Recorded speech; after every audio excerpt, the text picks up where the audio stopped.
Hey guys, this is Oli.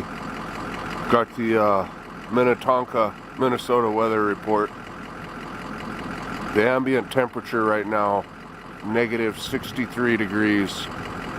Super cold. Wind chill is like 150 below. The Ford started right up, of course. Now we're gonna see if this piece of shit John Deere will go. I'm thinking I should have plugged it in last night. When it gets below, 40, 50 below, I like to plug things in.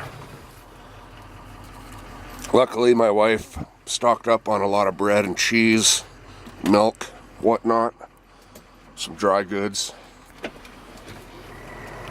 Here we go. Oh yeah, 74 below right there in the middle. That's a combination of your ambient and your wind chill. It's a European feels like temperature. Oh, glory be, glory be. That ain't bad for 68 below. I hope all you guys keep your little fingers and your toes warm today. Peace out.